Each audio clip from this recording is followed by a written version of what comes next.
Apakah Kakak Winda juga tidak mau segera buru-buru menikah? Wow, pertanyaannya ini ya. Kok jadi kayak gini pemimpinnya? Apakah memang jadi jurnalis orang bisa kaya? Are you ready? Alright, time is yours bersama Kakak Winda Anggraini. Halo, Kakak Rizal, apa kabar? Kabar baik. Memang beda sekali kualitas suaranya, kasihan. Di sini suara penyiar, memang suara orang jurnalis memang.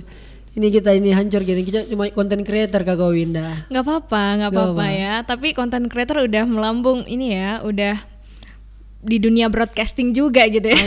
Amin. Walaupun tidak ada basic ilmunya, tetapi ya semuanya by otodidak. Kakak Winda, how are you today? Alhamdulillah baik. Long time no see ya sama Kak Rizal ya. Terakhir kita kontek-kontekan pada saat sudah masuk COVID sebenarnya sih. Iya. Baru 1-2 bulan terakhir ya. Waktu itu kita punya rencana sama-sama collab. Betul. Untuk edukasi COVID di Kota Makassar. Yes. Tapi karena satu dan lain hal sehingga tidak jadi. Janjiannya tahun lalu, realisasinya tahun ini ya. Butuh setahun. Butuh setahun. Memang ini jadwalnya nih. Kakak Winda ini pernah juga menjadi duta bandara. Miss Sulawesi Barat. Yes. Perempuan yang saya kira sudah kelihatan nice people, smartnya, beauty-nya dan attitude-nya. Amin, insya Allah. Apakah Kakak Winda juga tidak mau segera buru-buru menikah? Mengingat rata-rata sosmed semua isinya perempuan kayak kepengen nikah. Lihat, waduh, apalagi kalau ada postingan info-info akun-akun buzzer itu soal mahar lah apa segala macam. Tolong ya. Jangan. Ini pertanyaan sejuta umat ya, apalagi keluarga-keluarga ya. Keluarga. Selalu nanya, aduh sudah di lambung kiri lagi sama sepupu yang ini, yang ini gitu ya. Sudah di lambung kiri sama teman-teman. Tapi ya sudahlah, santai aja gitu kan. Kan kita mencari yang tepat bukan yang cepat gitu ya. Ini bukan perlombaan ya. Bener. Tapi kan memang sudah selesai kan dari Unhas. Iya, alhamdulillah sudah. Tentu pasti memang arahnya ke sana banyak. Iya, memang seperti itu ya. Kalau misalkan belum lulus, kapan lulus? Udah lulus, kapan kerja gitu kan? Udah kerja, kapan nih punya calon gitu ya? Habis nikah mungkin ditanya kapan punya momongan. Jadi memang pertanyaan-pertanyaan itu tidak akan berhenti kayak gitu. Tapi memang lagi nggak punya sekarang. Wow, pertanyaannya ini ya. Mungkin bisa dibaca apakah saya punya atau tidak. Sebenarnya kalau soal hubungan asmara, saya orangnya lebih soal itu menurut saya itu privacy ya, tidak harus diberitahukan kepada orang, cukup kami yang tahu atau mungkin teman-teman dekat juga ada yang tahu kayak gitu. Jadi kalau misalkan ada yang dekat ya kayak gitu. Kira-kira kalangan lah, inisial boleh lah. Anak pejabat, pengusaha, konglomerat, politisi atau apa? Bukan sih. Atau selebgram, influencer. Adalah pokoknya. Memang siapapun itu. Memang Winda dari awal sudah kayaknya memang ini orang agak introvert kalau bicara soal seperti ini. Iya gitu. Iya kelihatannya dari awal ya. Jadi ya soalnya biasa kalau lagi kemana-mana sukanya sendiri, nyetir sendiri, datang. Nyetir sendiri? Iya. Aduh, saya rela jadi supirmu ini. Oh rela gitu ya? Rela. Supaya kamu nggak capek. Kamu kan juga kerja di TV kan, salah satu TV swasta. Dan itu kan kerjanya super sibuk. Kadang pulang harus larut malam. Betul. Dan harus sebelum matahari terbit lu sudah harus standby. Iya, biasanya pergi pagi pulang pagi lagi, Pak. Wow, apa yang sebenarnya Winda cari? Sebenarnya sangat menikmati proses ini ya. Jadi saya punya mimpi, saya punya target harus ngapain dan alhamdulillah semua mimpi-mimpi yang saya tulis di usia sekian saya harus ngapain itu alhamdulillah tercapai kayak gitu dan benar-benar sangat menikmati hari ini apa yang saya capai hari ini. Biasa memang pulang perginya pagi, pulangnya pagi, perginya orang-orang di rumah masih tidur. Matahari belum terbit sudah OTW gitu ke kantor, terus pulangnya orang-orang di rumah sudah tidur kayak gitu. Jadi pagi siaran, setelah siaran waktu dulu ke kampus kuliah. Terus tiba-tiba ada live report yang sudah harus ke lapangan. Terus belum setelah lagi itu event. Iya, terus ada dulu suka fashion show kan, modeling. Wow, modeling. Terus setelah itu nge-MC juga, lanjut lagi nge-MC kan biasanya kalau eventnya malam, pulangnya biasanya jam 11. Karena berhubung rumah saya jauh, yang kata orang itu luar negeri, di negara Sudiang ya. Tolong nice people yang anak Sudiang jangan berkecil hati, jangan sedih. Karena akhir-akhir ini Sudiang dibully. Iya, viral sekali gitu ya, apalagi muncul di TikTok, di mana-mana, di Twitter juga muncul kayak gitu. Katanya lebih better kemana, ke Sidrap ya, daripada ke Sudiang ya. Betul. Maksudku saya biasa orang kayak di mana tinggal di Sudiang, kalau terus temanku ditanya di mana tinggal di Maros, terus yang lebih jauh menurut orang-orang tuh di Sudiang gitu daripada di Maros, padahal kan sebenarnya lebih jauh Maros ya. Betul. Ini Sudiang masih kota Makassar Jikodong, dan ada jalan tol gitu, apalagi kalau jadi ini jalan tol Petarani kita bisa lewat atas gitu dan jauh lebih cepat sampai. Jadi seperti itulah yang kemudian aktivitas Winda Anggreni akhir-akhir ini. Pandemi COVID-19 membawa perubahan seperti apa itu, Win? Membawa perubahan banyak sih, termasuk income. Yes. Termasuk banget ya. Sebenarnya pas tahun lalu, pas awal-awal tahun 2020 event masih ramai ya sampai bulan 3. Terus setelah itu di bulan 3 sampai bulan Juli itu sudah mulai eventnya postpone, eventnya tunda. Ini enggak tahu event yang keberapa itu ditunda kayak gitu. Tapi ada juga yang sudah terlanjur DP kayak gitu. Terus eventnya tunda, ya sudah. Betul. Rezeki anak soleha. Betul. Iya, jadi memang sih sangat berpengaruh kalau event banyak yang berkurang akhirnya. Terus pada saat setelah PSBB akhirnya sudah mulai ada event lagi, itu bulan Juli, bulan Agustus, tapi kebanyakan virtual sampai akhirnya semi virtual, sampai akhirnya betul-betul kembali lagi mendatangkan orang kayak gitu. Tapi kalau dari kegiatan jurnalis sendiri di TV masih tetap sih, justru pada saat PSBB, pada saat orang-orang disuruh stay at home, kami ini justru keluar gitu ya, keluar untuk mencari berita, mencari informasi. Pada saat PSBB justru orang-orang lagi stay di rumah, dilarang keluar-keluar, saya justru sudah ada di perbatasan Goa Makassar gitu ya untuk memantau jalannya PSBB hari pertama. Terus waktu itu kan 2 tahap kan, jadi tahap pertama terus tahap kedua, dan pas bagian saya yang tugas, jadi subuh-subuh sudah ada di sana memantau apakah petugas sudah datang, terus mekanisme PSBB-nya seperti apa kayak gitu. Jadi pekerjaanmu sebenarnya, Win, itu sangat berisiko. Sebenarnya sangat. Jadi waktu itu juga kita ada program meliput ya, program pemerintah Provinsi Sulawesi Selatan mengenai duta wisata COVID. Waktu itu orang-orang sangat menjauhi untuk datang ke rumah sakit. Jelas. Justru saya dan tim itu datang ke rumah sakit untuk meliput, bahkan sampai masuk di melihat bagaimana ruang perawatan pasien yang positif COVID-19, sampai masuk di ruang ICU, tapi bukan di dalam ruangnya sih, ada ruangan khusus, kita bisa melihat seperti apa. Tapi protokol-protokolnya Winda sudah lalui. Iya, tetap kita protokol kesehatan kayak gitu. Waktu itu kita juga sekantor sudah di swab kayak gitu. Jadi sudah dipastikan safety sebelum kemudian terjun ke lapangan. Jadi kita pakai masker, biasa maskernya di lapangan sampai 3 lapis ya, tetap pakai sarung tangan, hand sanitizer tuh dibawa. Win, bagi saya perempuan di Kota Makassar yang cukup menarik perhatian saya salah satunya Winda. Waduh. Serius ini. Ini bukan golai, ini bukan puji tanpa alasan. Alhamdulillah saya bisa seperti ini karena berkat Karijal juga. Luar biasa. Pertama kali ngajak saya buat nge-MC gitu, dan akhirnya dibayar gitu. Memang selama ini nggak dibayar ya? Awalnya enggak kan. Terima kasih banyak. Thank you. Iya, terima kasih sudah melirik saya. Iya, siap. Karena bagi saya gini, Win.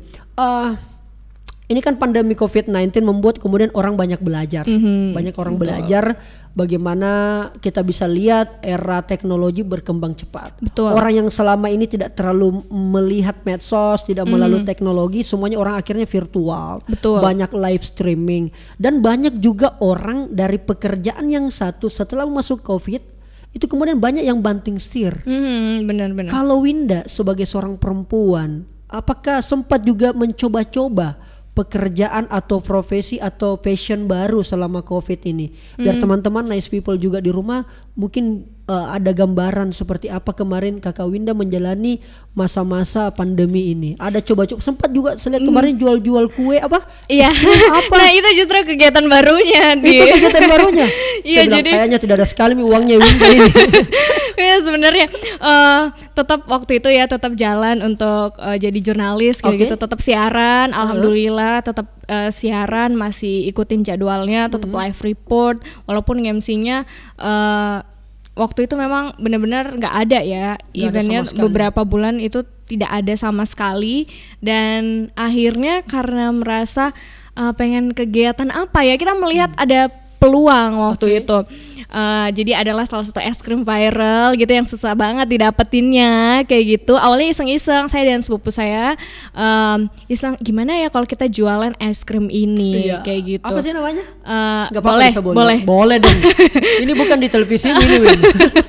Boleh ya, waktu itu Vineta Ice Cream. Nice People udah coba belum? Vineta Ice Cream, oke. Waktu itu lagi orang-orang kan lagi stay at home ya, males keluar-keluar buat ke supermarket atau apa. Dan kebetulan waktu itu saya dan sepupu saya punya cara untuk bisa mendapatkan Vineta Ice Cream itu. Akhirnya kita mencoba sebuah peluang. Awalnya iseng-iseng aja di Instagram. Ada nggak yang mau just tip Vineta Ice Cream? Awalnya kita buka slot 10-15. Banyak yang respon. Ternyata responnya luar biasa. Saya sekalinya sudah datang barangnya, saya story, wah ini udah datang, barangnya enak banget, pokoknya promosi gitu kan di Instagram. Ini orang-orang pada ngiler karena banyak orang-orang yang waktu kecil belum sempat coba Vineta Ice Cream itu, dan akhirnya diproduksi lagi oleh perusahaannya di tahun 2020 dan ini juga cukup langka gitu karena stoknya terbatas, di supermarket juga jarang ditemui, hanya di supermarket tertentu waktu itu karena memang masih awal. Akhirnya kita berani buat jualan. Waktu kita buka yang pertama es krimnya sudah habis, kita coba lagi masih ada nggak yang mau pre-order kayak gitu. Ternyata banyak sekali, banyak di luar dugaan kita berdua, saya dengan sepupu saya. Akhirnya kita nyetok es krim banyak sampai orang itu waiting list, banyak sekali yang DM. Akhirnya sampai saya dipanggil sama ojol, ini Mbak Vineta ya. Untung nama es krim itu cantik ya, Mbak Vineta. Iya. Dan skepo loh Win, gara-gara story kamu istri saya membuat saya kerepotan. Iya, banyak juga yang seperti itu. Karena meminta saya, Kak, kan dulu sebotol kan dekat dikit sama Winda. Sebotol bisa adalah biar cepat. Bilang, aku bikin susah lagi kita minta es krim sama Winda. Biasanya kita minta dia untuk jadi MC, bantu-bantu kita event. Iya, jadi banyak yang banyak yang istriku kodong ini lagi ngidam, mau sekali coba. Oh iya, bagaimana ya, soalnya es krim sudah habis dan ini biasanya 3 bulan sekali baru ada. Jadi kita restock tuh sampai berapa kali ya, 4 atau 3 kali. Kira-kira omset atau pendapatan per hari atau per minggu atau per bulan lah kira-kira waktu itu? Lumayan sih, itu bisa range-nya 10 kali MC. 10 kali MC, 1 kali MC kira-kira range-nya 1,5 ya sekitaran itu lah ya. Ada 10 jutaan? Ya sekitaran itu. Wow, iya. Nice. Jadi itu pengalaman baru. Sekarang enggak lagi? Sekarang karena memang stoknya lagi tidak ada ya. Stoknya lagi tidak ada. Memang langka sekali ya? Iya, 3 bulan sekali dia baru ada. Sampai sekarang biasa masih ada yang nanya, Mbak masih ada nggak? Sudah habis kayak gitu. Tapi sekarang sudah mulai banyak sih di pasaran. Waktu itu kita memang melihat peluang ya seperti apa. Terus waktu itu juga ada teman yang ajakin untuk kerjasama untuk clothing ya, pakaian, tapi kita belum garap sih. Waktu itu sebenarnya mau launching tahun lalu, tapi kita nanti pikirin lagi seperti apa. Luar biasa. Win, salah satu yang paling melekat sama Winda ini kan kamu ini jurusan di Fakultas Ilmu Sosial dan Ilmu Politik. Iya, tapi ngambilnya komunikasi gitu. Ambilnya jurusan komunikasi, tentu banyak berhubungan dengan politik. Ya. Baru saja kita kemarin sudah melaksanakan pesta demokrasi baik di Kota Makassar maupun di daerah-daerah lain.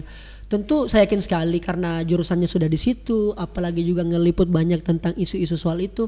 Gimana sih pandangan seorang alumni mahasiswi FISIP tentang politik kita? Sebenarnya ada nggak korelasi yang dipelajari dengan dunia nyata? Korelasinya ya, kalau misalkan saya kan di ilmu komunikasi, apa yang saya pelajari di kampus soal broadcasting dengan dunia saya di tempat sekarang saya bekerja itu sangat berkorelasi kayak Sangat gitu. berkorelasi. Iya, apa yang saya pelajari di kampus itu saya aplikasikan langsung di dunia kerjaan seperti itu. Walaupun sebenarnya prakteknya lebih banyak di dunia kerja kayak gitu dan kegiatan-kegiatan organisasi. Terus berhubung juga anak ilmu sosial dan ilmu politik. Sebenarnya kalau kita di komunikasi lebih banyak hal-hal yang praktis yang dipelajari ya, praktek dan segala macam. Tapi semester awal juga tetap belajar politik seperti itu dan sampai saat ini juga saya masih belajar mengenai politik itu seperti apa. Beberapa kali juga mewawancarai pejabat-pejabat politik, kemudian ya kemarin Pesta Demokrasi wawancara dengan komisioner KPU, terus kemudian wawancara biasa mendapatkan kesempatan untuk wawancara paslon atau seperti apa bertugas di debat publik seperti apa. Kalau dilihat sekarang Pesta Demokrasi kita baru saja ya. Akhirnya sebenarnya Makassar 2 tahun lalu Swiss kita sudah punya pemimpin gitu ya. Pada saat kita nanti akan pemilihan lagi di tahun 2020 kita kerja lagi nih. Kita sebagai jurnalis kerja lagi nih. Padahal sebenarnya sudah 2 tahun lalu sebenarnya kita sudah punya ya pemimpin. Tapi mungkin karena masyarakat Kota Makassar waktu itu kan untuk pertama kalinya ya. Kota kosong ya, kota kosong dan waktu itu kota kosong menang. Mungkin masyarakat Makassar memimpikan ya sosok pemimpin mungkin yang bisa lebih baik lagi. Kalau saya melihat sekarang orang-orang sudah terliterasi dengan baik ya mengenai politik. Anak-anak muda juga sudah melek politik lah. Biasanya di Instagram ataupun di medsos justru sometimes beberapa teman-teman yang ini kira-kira seperti apa ya, ada pendapat-pendapat kemudian yang disampaikan di Instagram juga seperti apa atau di media sosial juga seperti apa kayak gitu. Jadi kalau di Makassar sendiri sebenarnya kita berharap sih kedepannya kan ini baru-baru sudah ditetapkan ya, baru-baru sudah ditetapkan oleh KPU. Sebenarnya kita mengenal sosok tersebut karena memang satu periode sudah memimpin Kota Makassar. Semoga visi misinya benar-benar bisa dijalankan sih, bahwa Makassar jauh lebih baik. Win, kan gini Win, kemarin setelah Pilwali atau beberapa event politik sebelumnya sudah banyak sebenarnya yang selalu saya dapat DM, saya dapat inbox apa segala macam. Pernah dia sampaikan kayak gini salah satu netizen ke saya, Kak, saya ingin memberikan apresiasi kepada kita dan teman-teman semua apa segala macam karena Kak Rizal mencoba untuk bagaimana mengkampanyekan politik secara kreatif. Saya bilang ya itu memang bagian daripada cara dan passion saya. Terus dia mengatakan gini, sebenarnya Kak Rizal itulah yang benar yang Kak Rizal lakukan dan teman-teman dan tim, karena ternyata memang benar apa yang kami pelajari di kampus tentang seperti apa itu aturan, kebijakan dan apa itu politik tidak sesuai dengan yang ada dalam realita bagaimana praktek politiknya, di mana kita ketahui ya, kita tahu bersama bahwa money masih menjadi penentu kemenangan. Money masih menjadi sosok yang memang sangat dirindukan oleh masyarakat, apalagi pilkadanya di tengah pandemi. Sebagai seorang jurnalis, sebagai pribadi Winda Anggreni, kan Kakak Winda pasti kan mempelajari. Kalau saya kan awam banget, pelajarinya melalui Google, buku-buku dan sebagainya. Kita cuma ingin menginformasikan kepada teman-teman milenial, karena jangan sampai gini, banyak orang-orang baik, banyak orang-orang yang resah akan politik, tapi karena dia lihat, aduh memang uang sudah menguasai, ya udahlah kita ndak usah edukasi deh. Ya udahlah kita juga cari uang, serangan fajar gitu ya. Sudahlah kita cari uang banyak-banyak baru nanti kita masuk politik. Itu gimana sih menurut Winda Anggreni? Sebenarnya memang banyak ya yang resah kok jadi kayak gini pemimpinnya misalkan, padahal kita harapnya lebih seperti itu, tapi memang ketika sudah terjun di dunia politik apapun sebenarnya bisa terjadi. Musuh bisa jadi teman, kemudian teman bisa jadi lawan. Jadi memang hal-hal itu bisa terjadi di dunia politik. Kalau misalkan kita pas udah masuk, oh ternyata begini ya, oh ternyata begini ya, ternyata apa yang kita lihat ternyata di balik itu ternyata tidak seperti itu kayak gitu misalkan.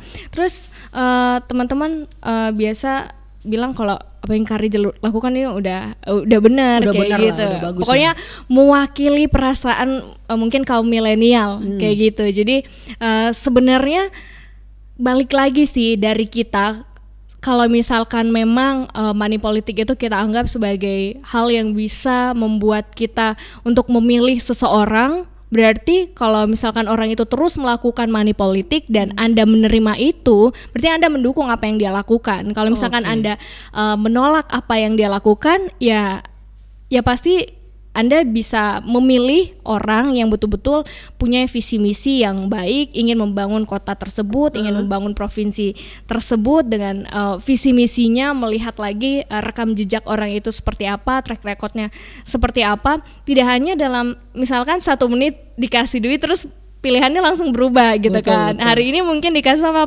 paslon A duit sekian, besok paslon B datang dengan duit yang lebih banyak lagi, terus pindah pilihan lagi kan. Besok dan itu yang kebanyakan. Iya, nah seperti itu karena justru mungkin sebagian masyarakat menerima itu justru kayak, atau karena edukasi ke masyarakat masih kurang. Nah pastinya dibutuhkan edukasi yang lebih lagi sebenarnya, walaupun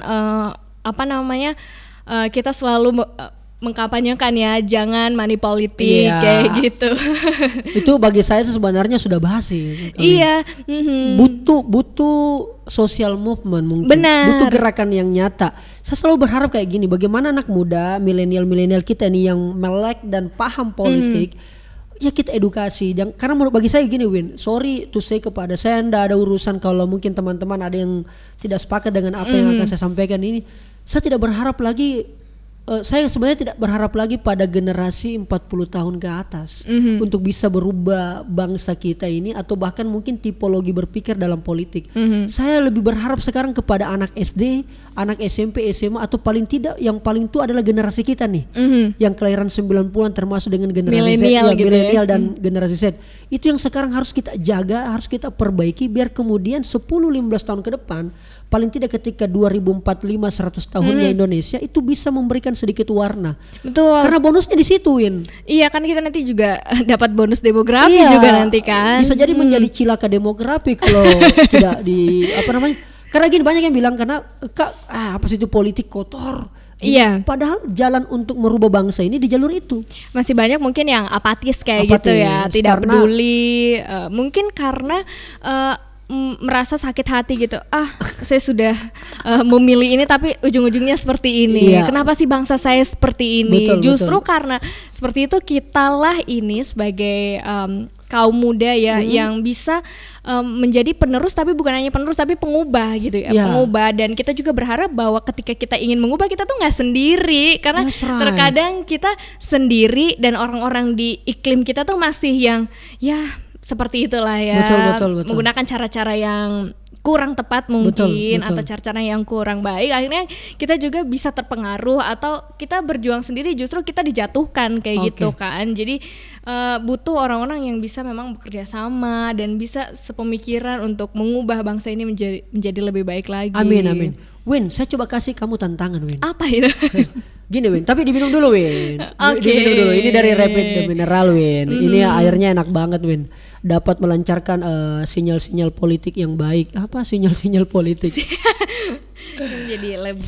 Jadi memang selama ini memang anak muda terkungkung dari apa yang dilihat oleh senior-seniornya. Kelihatan memang masih banyak yang belum paham. Akhirnya ketika digiring ya anak muda hanya sekedar satu, pasang baliho, tukang angkat galon, pasang galon di sekret pemenangan. Akhirnya ada profesi baru, Win. Setiap 5 tahun sekali akan selalu ada yang namanya tim sukses. Itu profesi baru. Ya toh, calonnya kalah, timnya yang sukses. Gitu ya. Kira-kira kan seperti itu. Nah, challenge yang saya mau berikan kepada Win, kalau kamu saya kasih 2 pilihan, Win. Lu pilih pemimpin yang lebih penting dia punya pengetahuan, dia punya wawasan, gagasan, visioner ke depan. Lebih penting itu, atau pemimpin yang punya karakter tetapi secara wawasan dan gagasan mungkin minim, tapi dia punya karakter, misalnya jujur, ramah gitu, peduli, itu kan bagian daripada karakter.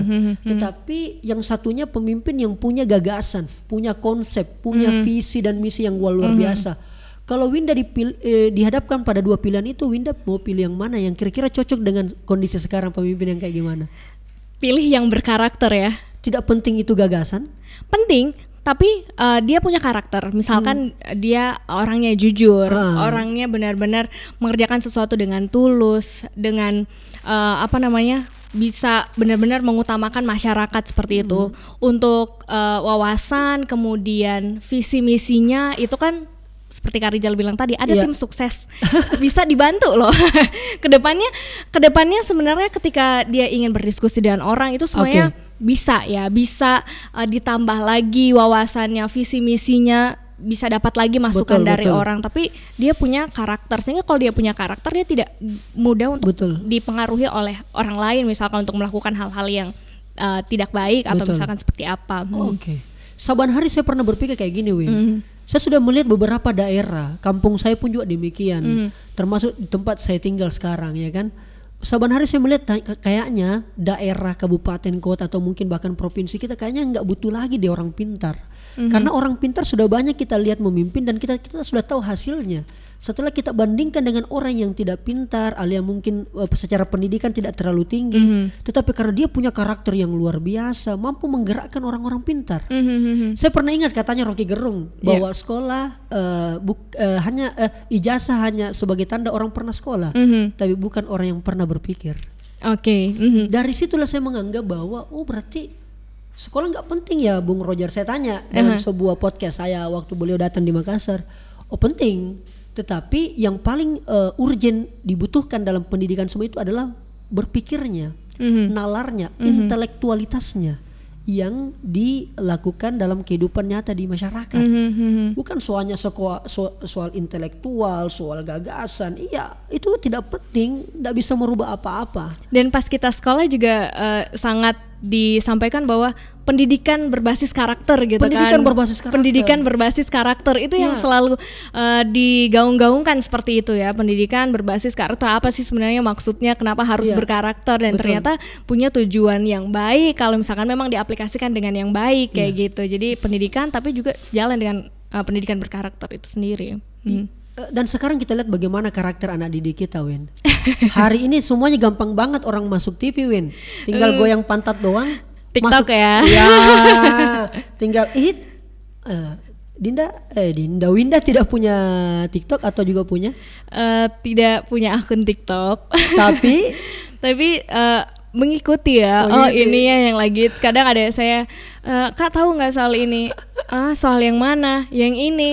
Ini yang lagi hits sekarang. Justru adik-adik saya yang jauh lebih muda, beda 10 tahun, 15 tahun dari saya, itu jauh lebih tahu daripada saya. Joget-jogetnya dia jauh lebih hafal daripada saya. Saya terkadang belajar dari dia kan, karena sometimes tuntutan pekerjaan saya sebagai MC ingin membuat games, kliennya minta TikTok dan saya disuruh untuk mencontohkan TikTok kayak gitu. Jadi goyang juga tuh. Akhirnya berpikir gimana mau nggak mau ya.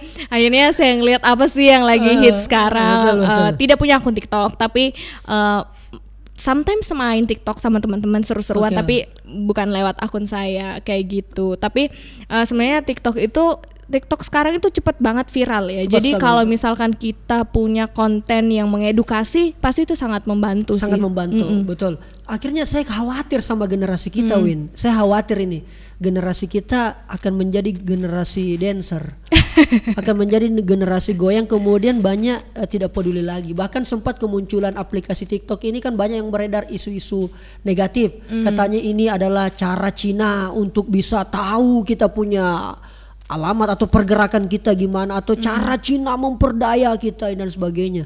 Sempat seperti itu. Tapi lama kemudian banyak juga ternyata konten edukasi yang ada di TikTok. Iya, dan banyak. ini yang menurut saya harus diperbanyak.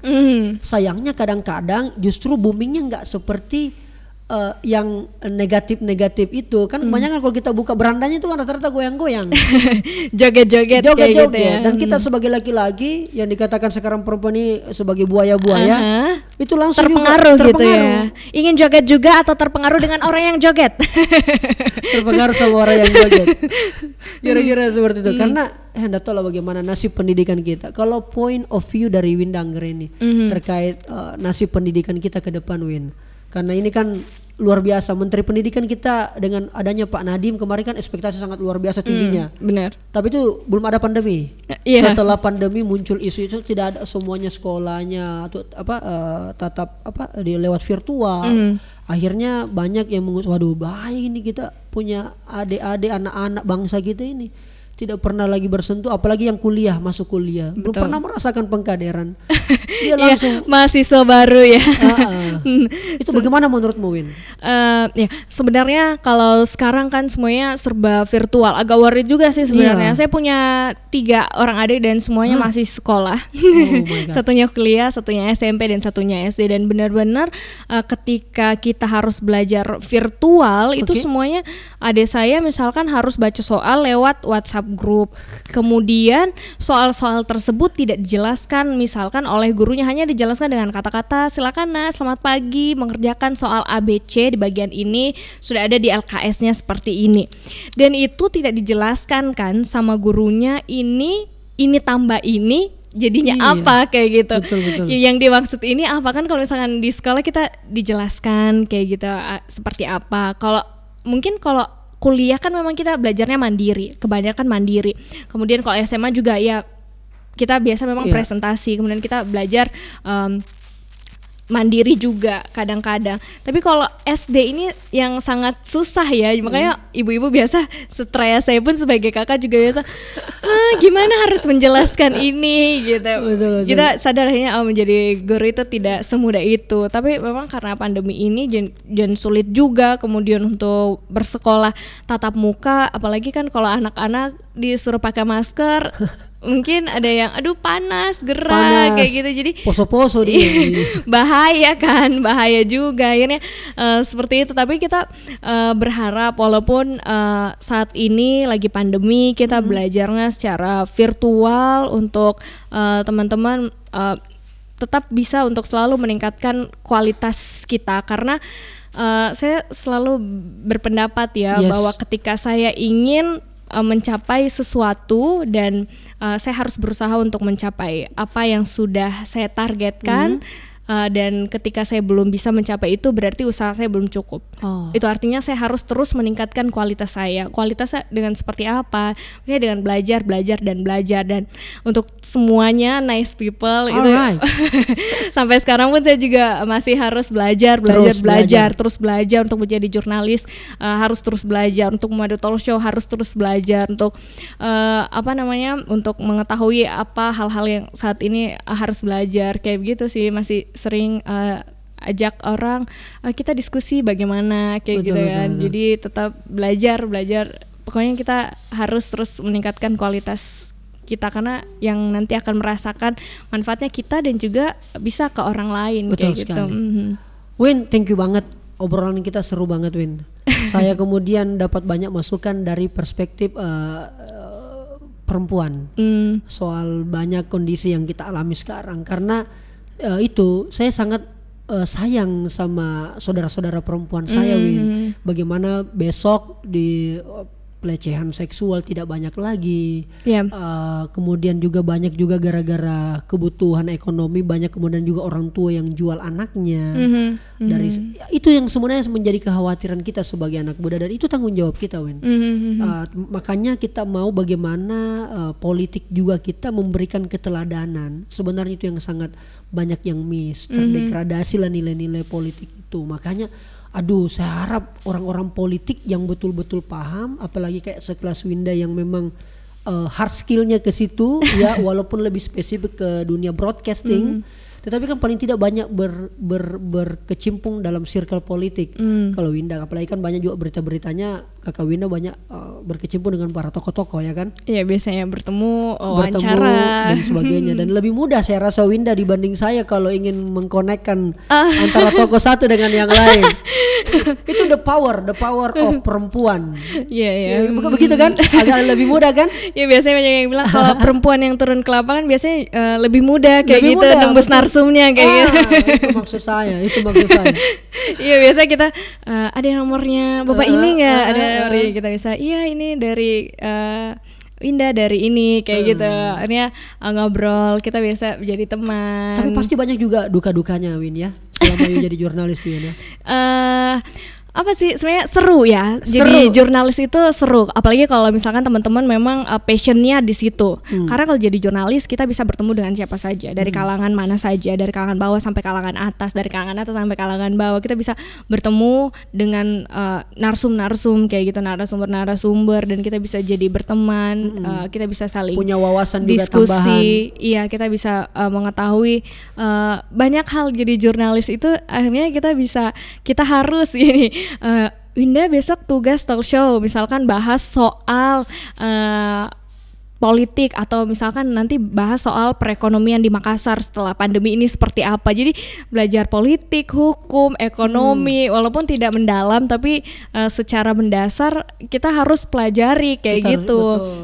Dan kalau misalkan ditanya suka dukanya gimana, kalau misalkan jadi jurnalis itu kebanyakan waktunya biasa tersita ya. Misalkan lagi jalan-jalan nih sama pacar, tiba-tiba ditelepon, Winda ada live report, harus kesini. Jadi ya sudah, jadi pasangannya harus mengerti kayak gitu. Harus kok mengerti, Ces. Jadi biasa iya jalan sama teman-teman, tiba-tiba guys ada live report. Jadi biasanya kita sudah beli tiket nonton dan akhirnya harus cancel. Iya, saya batal, cari siapa yang mau karena harus live report. Pernah juga kejadian saya lagi tidur ya, itu waktu itu kayaknya lagi gempa Palu ya. Saya waktu itu tidak ke Palu karena ada kerjaan di sini, dan akhirnya tugasnya di Makassar, dan Makassar juga kebagian banyak live karena kan pengungsinya semua datang ke Makassar. Betul. Waktu itu kebanyakan datang ke Makassar. Itu lagi tidur kayaknya jam 1 atau jam 2 dini hari, ditelepon. Cuma saya yang bisa ditelepon waktu itu. Ada live report jam berapa? Jam 4 atau jam 5 subuh. Jadi harus cepat-cepat. Kayak karena suka banyak yang mendadak kan. Kalau misalkan ada tiba-tiba kejadian apa yang mendadak, akhirnya kita harus standby kayak gitu akhirnya. Kalau melihat ceritanya tadi Win, ini bagian terakhir Win. Kalau melihat ceritanya kayak memang jurnalis itu kayaknya selain seru yang disampaikan tadi, pertanyaan saya, apakah memang jadi jurnalis orang bisa kaya? Kayaknya you senang banget dan kayaknya mengorbankan apapun deh demi pekerjaan lo. Berapa sih gajinya? Aduh, kalau saya kan freelance ya, jadi gajinya ya bisa lah untuk ya. Berapa ya? Bisa lah ya untuk belanja mungkin, beli mobil, jalan-jalan, cukup lah ya. Bisa beli mobil kalau dikumpulin, tapi duitnya nggak dibelanjain gitu ya dalam bertahun-tahun kayak. Ya kalau freelance mungkin, kalau yang di nasional mungkin lebih tinggi gajinya. Berarti kalau gitu karena masih berarti jurnalis hanya sebagai penopang, bukan penopang, hanya sebagai batu sampingan, batu loncatan untuk salah satu dream yang belum kau sebutkan ini. Apa sih sebenarnya yang kau ingin sekali Win? Saya memang mimpinya karir apa sih sebenarnya dari tadi ini belum saya dapatkan ini. Mau jadi politisi muda yang kemudian jadikan media ini menjadi atau profesi jurnalis sebagai cara untuk mengumpulkan banyak koneksi, atau apa sih sebenarnya? Sebenarnya yang ingin saya targetkan apa yang saya jalani saat ini. Oke, tapi saya punya target lebih lagi. Saya ingin go nasional untuk jadi jurnalis atau news Najwa anchor. Shihab ya begitu ya. Di tingkat nasional. Tapi ada beberapa hal akhirnya kenapa belum bisa untuk sampai ke sana karena permasalahan. Ya biasalah anak perempuan ya, karena belum dapat izin dari orang tua dan seperti apa. Ayah, bunda, iya. Calon mertuaku. Iya, seperti itu. Jadi kalau misalkan itu tidak bisa, ya masih punya plan B, plan C kayak gitu sih. Jadi anak perempuan nasibnya kayak kamu ya. Iya, seperti itu, Kak Rijal. Sayang sekali kamu ya. Ya mungkin orang tua saya sayang ya sama saya. Atau gitu. mungkin bisa tapi nanti setelah nikah mungkin. Itu. Syaratnya. Itu syaratnya. Pilihan sendiri. Bisa meninggalkan kota Makassar ini mau kemana aja setelah nikah. Iya, tapi ya. Pilihan sendiri atau dijodohkan? Kenapa? Pilihan sendiri atau dijodohkan? Maunya pilihan sendiri saja ya. Tetapi faktanya akan tidak menutup kemungkinan dijodohkan. Aduh. Enggak sih. Guys, kesudian guys. Untuk bisa lobby atur damai kah apa kan tuh Mai. Iya, biasalah ya keluarga ingin pengen kasih kenal dengan ini. Tapi kan kembali lagi ya ke kita, soalnya kita yang mau jalani. Betul. Tapi you masih merasa independen kan? Masih merasa merdeka kan? Masih.